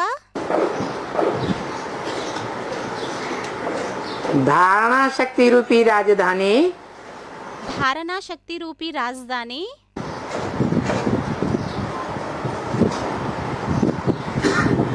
जब तैयार होती है ఎప్పుడైతే తయారవుతుందో तो दूसरे दूसरे धर्म पिताओं से सुनने लग पड़ते हैं। అప్పుడు వేరే వేరే ధర్మపితలతో వినడం మొదలు పెడతారు. भारत में जन्म लेते हैं, భారత్లోని జన్మని తీసుకుంటారు. भले सत्युग त्रेता में, భలే సత్యుగం త్రేతాయుగంలోని, भले पूरे 84 जन्म नहीं लेते, భలే పూర్తిగా 84 జన్మల్ని తీసుకోరు. बाद बाद में आते हैं। తర్వాత వస్తారు. लेकिन కానీ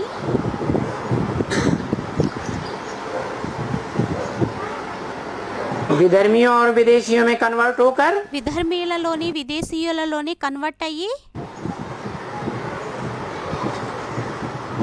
सारे संसार में फैल जाते हैं। మొత్తం ప్రపంచంలోని వ్యాపింపబడిపోతారు.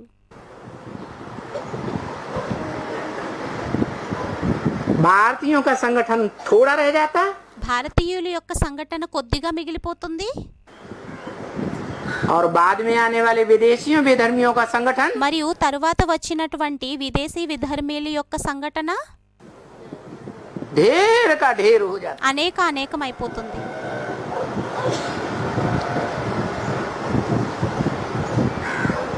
पता ही नहीं चलता తెలియనే తెలీదు कौन स्वदेशी है स्वधर्मी है, ఎవరు స్వదేశీ ఎవరు స్వధర్మీ कौन అని, विदेशी है विधर्मी है। ఎవరు విదేశీ విధర్మీ అని.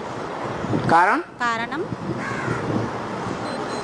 कारण कि जो साकार निराकार का मेल ఎవరైతే సాకారుడు మరియు నిరాకారుని యొక్క మిలనం सोमनाथ मंदिर में जिसकी यादगार दिखाई गई, సోమనాథ మందిరంలో ఎవరి యొక్క స్మృతి చిహ్నం అయితే చూపించబడిందో शिवलिंग, శివలింగం, वो स्वयं ही వారు స్వయమే सारे जगत से प्रभावित हो जाता। మొత్తం జగత్తుకి ప్రభావితమైపోతారు. यहाँ तक कि ఎంతవరకు అంటే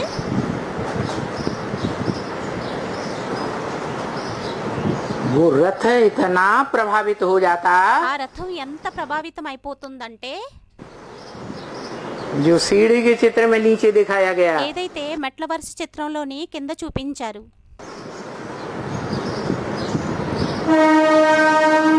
पेट की रोटी, పొట్టకి రొట్టె కోసం, तन के कपड़ों, శరీరానికి బట్టల కోసం,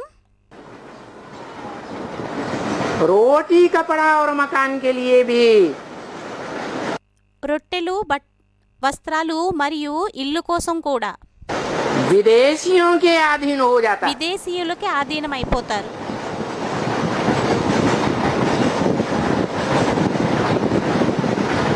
मूल रूप में जानेंगे तो जगत पिता है।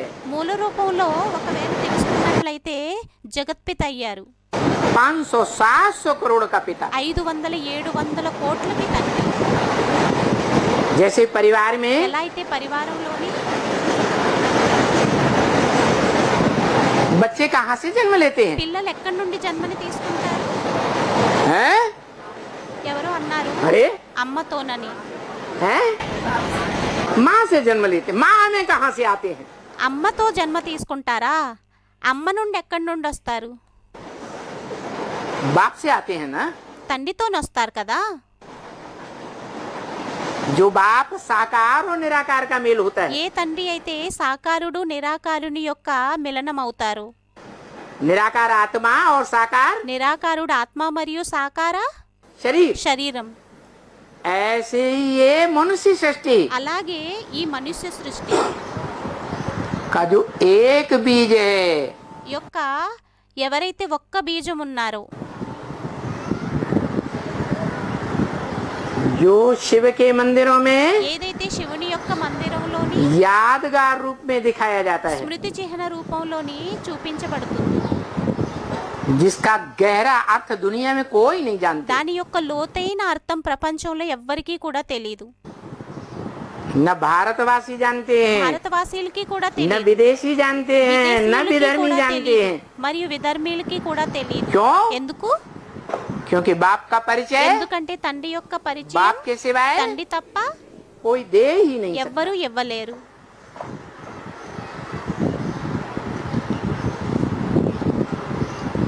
और वो बाप మరియు ఆ తండ్రి सिर्फ साकार होता है या निराकार? కేవలం సాకారంగా ఉంటారా లేక నిరాకారుడా? सिर्फ साकार होता है। కేవలం సాకారుడై ఉంటారా? संपन्न रूप साकार సంపన్న రూపం और సాకారం संपन्न रूप మరియు निराकार। సంపన్న రూపం నిరాకారం. संपन्न रूप निराकार का मतलब है సంపన్న రూపం నిరాకారుడు దాని యొక్క అర్థం ఏంటంటే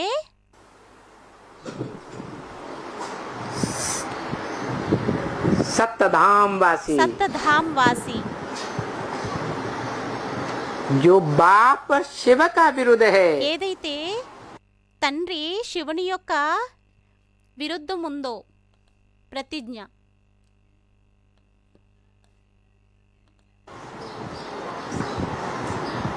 कि मैं इस पति सृष्टि में पतितन में आता हूँ ఏమనంటే నేను ఈ పతిత సృష్టిలోని పతిత శరీరంలోని వస్తాను, तो तुम बच्चों को नंबरवार అప్పుడు పిల్లలైన మిమ్మల్ని నెంబర్ వారుగా आप समान बना के जाता हूँ। తమ సమానంగా తయారు చేసి వెళ్తాను. जो अव्वल नंबर बाप समान बनता है, ఎవరైతే మొదటి నెంబర్ తండ్రి సమానంగా తయారవుతారో बीज रूप स्टेज में బీజ రూప స్థితిలోని निरंतर का अभ्यासी, నిరంతరం యొక్క అభ్యాసి, समय का कोई अंतर न पड़े, సమయం యొక్క తేడా అనేది ఏమీ అవ్వదు, ऐसा बीज रूप का अभ्यासी, అటువంటి బీజ రూపం యొక్క అభ్యాసి. उसकी यादगार है हीरा। దాని యొక్క స్మృతి చిహ్నం అయ్యింది వజ్రం.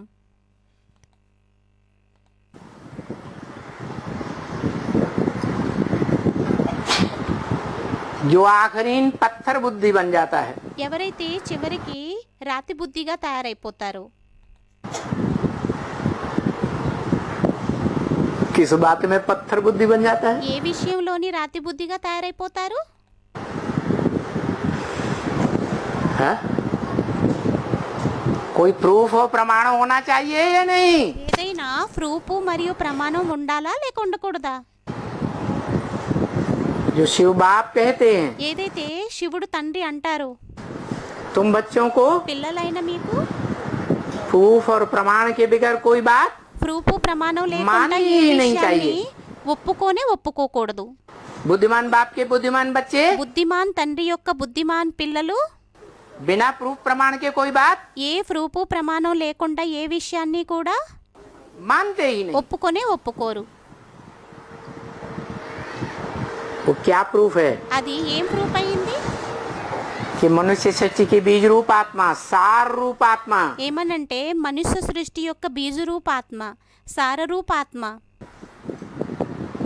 वो भी पत्थर बुद्धि बन जाती है। ఏమనంటే వారు కూడా పత్తరు బుద్ధిగా తయారైపోతారు అని. पत्थर समान बन जाती है। రాతి సమానంగా తయారైపోతుంది.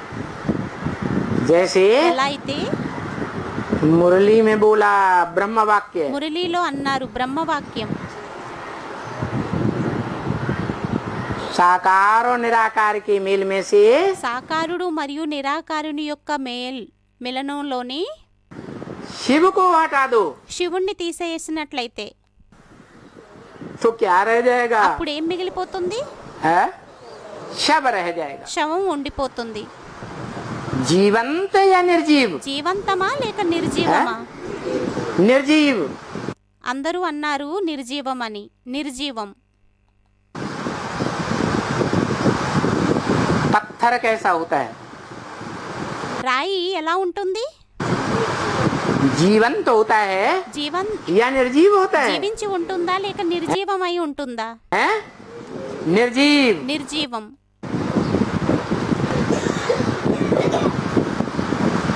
उस निर्जीव ఆ నిర్జీవమే जिसे रथ कहा जाता है, ఎవరినైతే రథం అని అంటారో उसका आधार लेता है అతని యొక్క ఆధారాన్ని తీసుకుంటారు शिव बाप। శివుడు తండ్రి जन्म मरण के चक्र से न्यारा होने के कारण त्रिकालदर्शी बाप। జనన మరణ చక్రాల నుండి అతీతమైన వారు అయిన కారణంగా త్రికాలదర్శి रथ का आधार लेता है రథం యొక్క ఆధారాన్ని తీసుకుంటారా या चैतन्य आत्मा का आधार लेता है? లేక చైతన్య ఆత్మ యొక్క ఆధారాన్ని తీసుకుంటారా हैं? रथ का आधार लेता రథం యొక్క ఆధారాన్ని తీసుకుంటారు है। रथ को कंट्रोल करता है రథాన్ని కంట్రోల్ చేస్తారు युक्ति से। యుక్తితోని रथ की इंद्रियों को कंट्रोल करता है రథం యొక్క ఇంద్రియాలని కంట్రోల్ చేస్తారు युक्ति से। యుక్తితోని परंतु आत्मा को स्वतंत्र छोड़ता है కానీ ఆత్మని స్వతంత్రంగా విడిచిపెడతారా या बंधन में रखता है? లేక బంధనంలోని పెడతారా हैं? बंधन में रखता है। బంధనంలోని పెడతారా स्वतंत्र रहो స్వతంత్రంగా ఉండండి और स्वतंत्र रहने दो। మరియు స్వతంత్రంగా ఉండనివ్వండి आत्मा की स्वयं की इच्छा है ఆత్మ యొక్క స్వయం కోరిక అయ్యిందా तो बात माने। ఆత్మ యొక్క స్వయం ఇష్టం ఉన్నట్లయితే అప్పుడు విషయాన్ని ఒప్పుకోవాలి इच्छा नहीं है ఇష్టం లేకపోయినట్లయితే तो न माने। అప్పుడు ఒప్పుకోవద్దు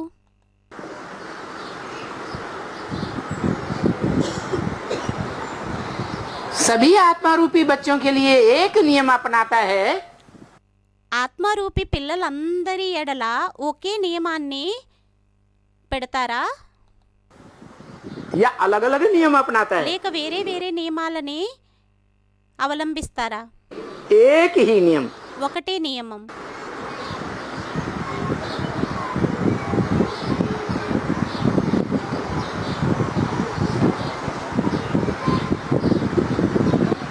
तो बच्चों में అయితే పిల్లల్లోని बड़ा कार्य करके दिखाने वाला పెద్ద పనిని చేసి చూపించేటటువంటి जो వారు बाप का बड़ा बच्चा है ఎవరైతే తండ్రికి పెద్ద పిల్లవాడు ఉంటారో जिसमें ఎవరిలోనైతే बाप की प्रॉपर्टी తండ్రి యొక్క ప్రాపర్టీ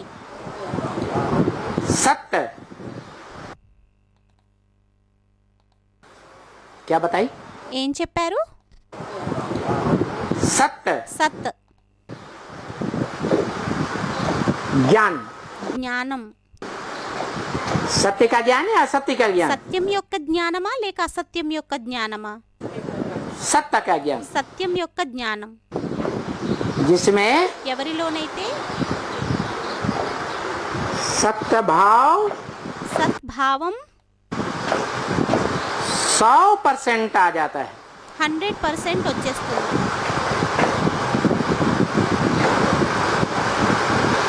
दुनिया में అయితే నియమం ఉంది कोई भी बाप के बड़े बच्चे में ఏ తండ్రి యొక్క పిల్లవాడిలోనైనా जो लौकिक बाप होते हैं ఎవరైతే లౌకిక తండ్రి ఉంటారో उनके अंदर వారి లోపల जो सत्य की शक्ति होती है ఏదైతే సత్వం యొక్క శక్తి ఉంటుందో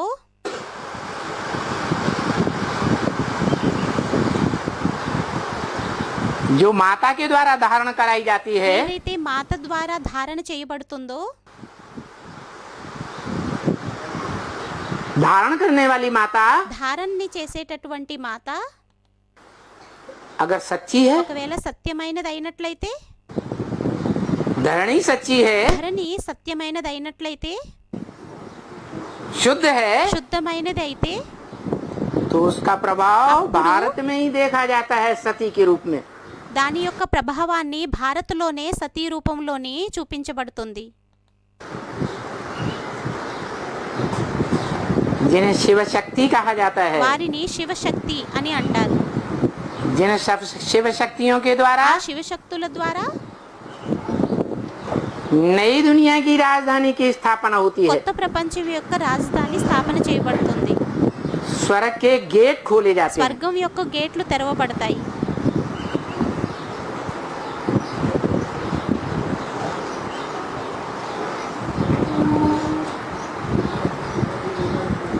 ये शक्ति कहाँ से आई ఈ శక్తి ఎక్కడి నుండి వచ్చింది? है? जो भारत की कन्याएं माता हैं, ఎవరైతే భారత్ యొక్క కన్యలు మాతలు, जो विदेशियों बेधर्मियों से प्रभावित होती रही, ఎవరైతే విదేశీయులు విధర్మీయులకి ప్రభావితం అవుతూ వచ్చారో, जन्म जन्मांतर होती रही, 63 जन्म लगातार. జన్మ జన్మాంతరాలు అవుతూ వచ్చారు, 63 జన్మలు ఏకదాటిగా. उनमें ये शक्ति कहाँ से आ गई? వారిలో ఈ శక్తి ఎక్కడి నుండి వచ్చింది? है?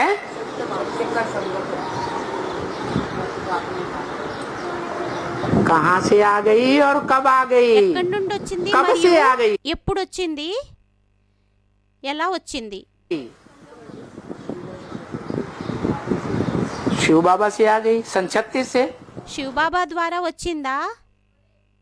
1936 నుండి सन 47 से, 1947 నుండి सन 76-77 से లేక 1976-77 నుండి आ गई. వచ్చేసిందా? अरे అరే, आ गई या नहीं आ गई? వచ్చేసిందా లేక ఆ రాలేదా? గయి. వచ్చేసిందా? ఎవరో అన్నారు వచ్చేసిందని. आ रही है. వస్తూ ఉందా? अच्छा, आह्वान हो रहा है. మంచిది. ఆహ్వానం అవుతుంది. विजयमाला का విజయమాల యొక్క आवाहन हो रहा है. ఆహ్వానం माला అవుతుంది. माने संगठन.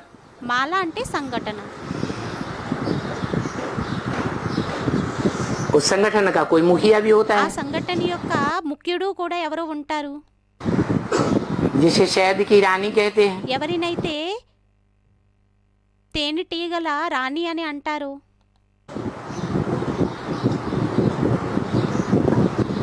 शहद की रानी को తేనెటీగల రాణిని नियंत्रित कर लिया जाए నియంత్రితం చేసేసినట్లయితే तो रिजल्ट क्या आता है? అప్పుడు రిజల్ట్ ఏమొస్తుంది?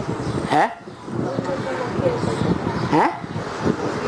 सारी शहद की मक्खियों का झुंड మొత్తం తేనెటీగల గుంపంతా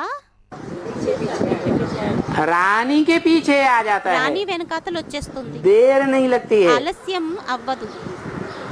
जैसे रावण की नाभि में जहाँ 16,000 नाड़ियां इकट्ठी होती है, ఎలా అయితే రావణుడి యొక్క నాభిలోని ఎక్కడైతే 16,000 నాళాలు ఏకత్రితంగా అయి ఉంటాయో, एक बाण लगा ఒక్క బాణం తగిలింది और रावण మరియు రావణుడు दरअसाई हो गया. ధరాసాయి అయిపోయారు. जो बोला भारत माता शिव शक्ति अवतार अंत का यही नारा है. ఏదైతే అన్నారో భారత్ మాత శివశక్తి అవతార్ అంతకా యహీ నారా హై. तो दक्ष से राजधानी स्थापन हो जाती అప్పుడు వెంటనే రాజధాని స్థాపన అయిపోతుంది. है. जो बाप का कहना है, ఏదైతే తండ్రి सुप्रीम सोल बाप का, అంటున్నారో, कि- తండ్రి చెప్పడం ఏంటి అంటే, मैं आता हूँ సుప్రీం సోల్ యొక్క నినాదం, నేను ఎప్పుడైతే వస్తానో तो दक्ष से तुम्हारी राजधानी स्थापन कर देता అప్పుడు వెంటనే మీ రాజధానిని స్థాపన చేసేస్తాను. है. क्या 80 साल लगते हैं? లేక 80 సంవత్సరాలు పడతాయా? नहीं. లేదు. अखंड पूरी राजधानी स्थापन कर देता हूँ. అఖండం పూర్తిగా రాజధానిని స్థాపన చేసేస్తాను.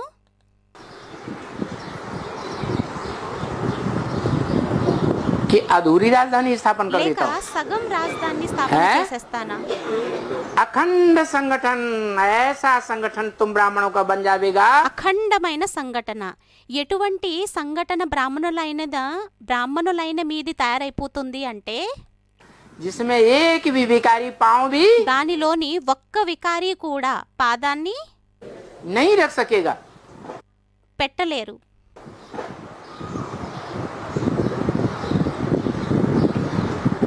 ऐसी सशक्त दुनिया की राजधानी అటువంటి సశక్త ప్రపంచం యొక్క రాజధాని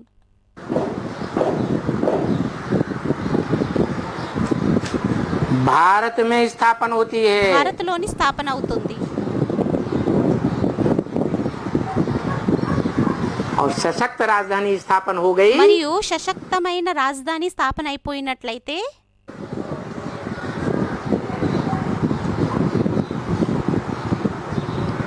तो क्या रिजल्ट होगा? ఇప్పుడు రిజల్ట్ ఏమవుతుంది? दुनिया के जो देहधारी धर्म गुरुओं के द्वारा स्थापन की हुई धर्म की मान्यताओं वाली ప్రపంచం యొక్క ఏదైతే దేహదారి ధర్మ గురువుల ద్వారా స్థాపన చేయబడినటువంటి ధర్మం యొక్క మాన్యతల యొక్క రాజధాని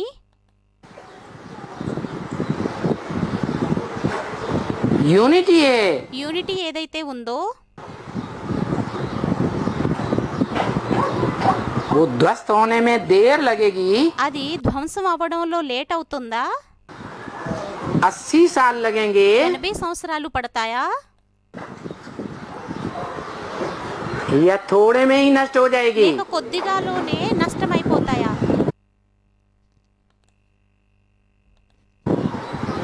जो आदि ఏదైతే ఆదిలో आदि में भी 10 साल लगे थे। ఆదిలోని కూడా 10 సంవత్సరాలు పట్టాయి।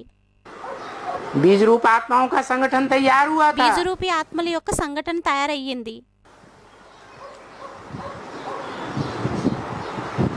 अंत में भी 10 साल ही है, అంతిమంలో కూడా 10 సంవత్సరాలే ఉన్నాయి। परंतु वो 10 साल కానీ ఆ 10 సంవత్సరాలు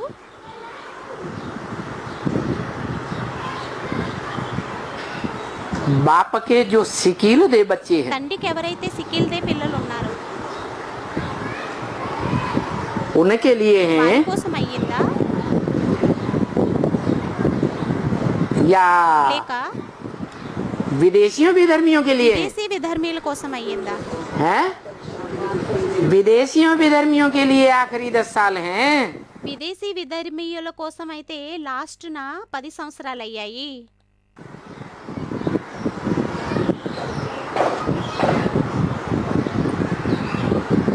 जो मनुष्य सृष्टि का बीज रूप बाप ఎవరైతే మనుష్య సృష్టి యొక్క బీజరూపుడు తండ్రి और उसके बीज रूप श्रेष्ठ बच्चे हैं, మరియు అతని యొక్క బీజరూపి శ్రేష్టమైన పిల్లలు ఉన్నారు,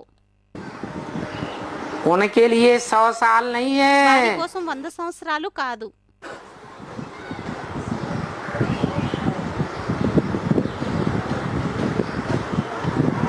ऐसे नहीं समझना ఇలా है అనుకోవద్దు कि अभी 20 साल पड़े ఇప్పుడు हैं। ఇంకా 20 సంవత్సరాలు పడి ఉన్నాయని మిగిలి ఉన్నాయని।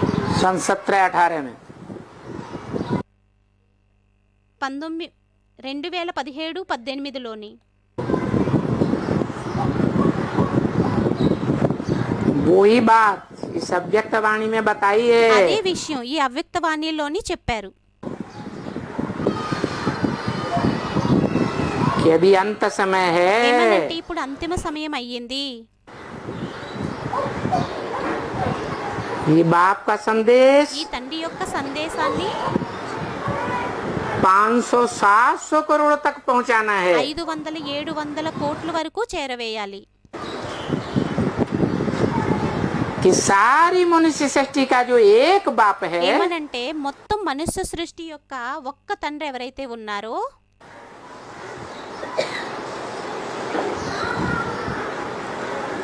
वो इस सृष्टि पर प्रत्यक्ष हो चुका है। వారి ఈ సృష్టి మీద ప్రత్యక్షమైపోయారు। जिस साकार बाप से ఆ సాకార తండ్రితోని साकार मनुष्य सृष्टि का సాకార మనుష్య సృష్టి యొక్క साकार वर्षा मिलता है या निराकार वर्षा मिलता है? సాకార వారసత్వం లభిస్తుందా లేక నిరాకార వారసత్వం లభిస్తుందా? स्वर्ग साकार होगा స్వర్గం సాకారంగా ఉంటుందా या निराकार होगा? లేక నిరాకారమై ఉంటుందా?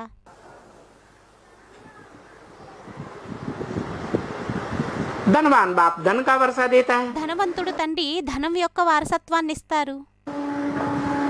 जमींदार बाप जमीन का वर्षा देता है, జమీందారుడు తండ్రి జమీందారీ యొక్క వారసత్వాన్ని ఇస్తారు.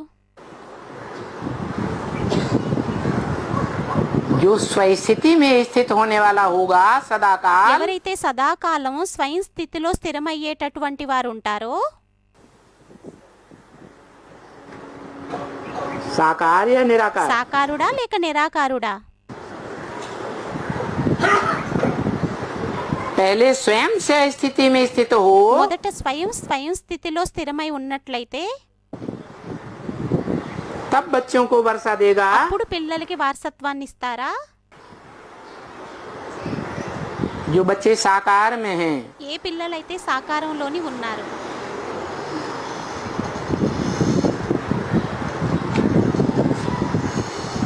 साकार से साकार वर्षा मिलता है, సాకారినితోని సాకారం యొక్క వారసత్వం లభిస్తుంది.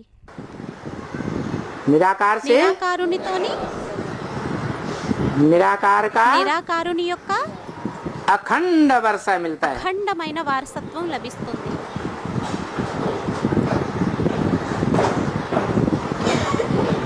तो साकार मनुष्य सृष्टि के बाप అయితే సాకార మనుష్య సృష్టి యొక్క की తండ్రి संपन्न यादगार है शिवलिंग. సంపన్న స్మృతి చిహ్నం అయ్యింది శివలింగం.